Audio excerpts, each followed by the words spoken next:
Do you have a Sweetwater or a Vintage King or a Guitar Center or some sort of online retail music store credit card? Because if you do, the chances are that the financial institution that issues you that credit is Synchrony, gigantic credit card issuer. I found out by somebody leaving a comment and mentioning, did you know that 0% financing now costs you a 2% upfront fee? This 2% kind of rubs me the wrong way.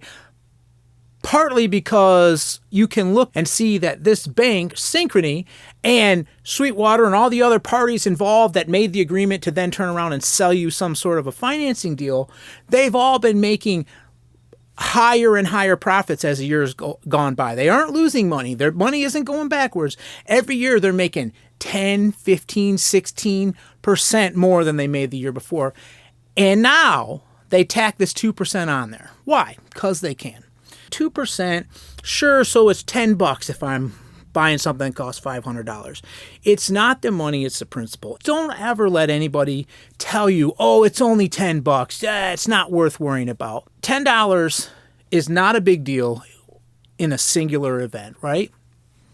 But if that $10 didn't happen at the regular rate that it has been happening for these companies, that $10 turns into millions and millions and millions of dollars. So the thought occurs to me, even a small channel, even us little guys, a group of us little guys with our tiny little stick, if we poke the right person in the right place, if Sweetwater says, hey, listen, you're making $175 million off us or whatever it is, which I've done.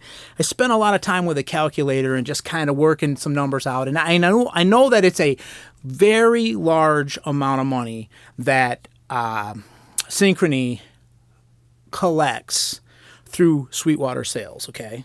So if Sweetwater says, hey, some of that money or more is at risk, at some point, Synchrony pays attention. Why do I have to pay you 2% for when you're already making record profits? You're already making more money than you've ever made before, and now you're going to charge me this 2%. Now, right here is when people are feverishly typing reasons and rationales and excusing that behavior. And I'll tell you right now, those people work for those people. Anybody that tells you it's only a few bucks, those people are not looking out for you. Those people work for those people. End of story. The reason why you're going to see comments defending that stuff is because they know that my $5 extrapolated out for the year is millions and millions of dollars.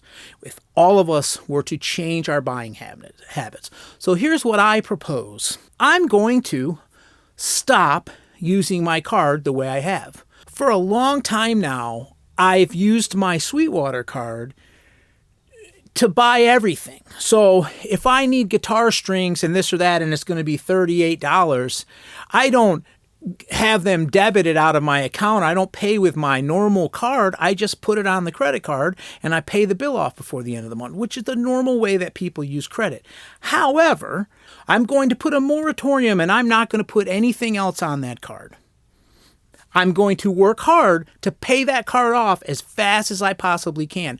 I want that card to be out of my life. Not because I don't want to buy from Sweetwater, not because I won't buy from Sweetwater, but because that is not the best deal for me. That extra 2% just to utilize a thing when I know you're making record profits, it's too much. If you agree with this, if you have an idea on how to make it better, if you've had some kind of experience that relates to this, leave a comment. If you work in the industry and you have some insight or some advice or some criticism, I'm all ears. All I ask is don't be a dick. I'm not here to hurt Sweetwater. I'm not here to hurt Synchrony. I'm here to help the rest of us. I'm here for the rest of us to have more gear.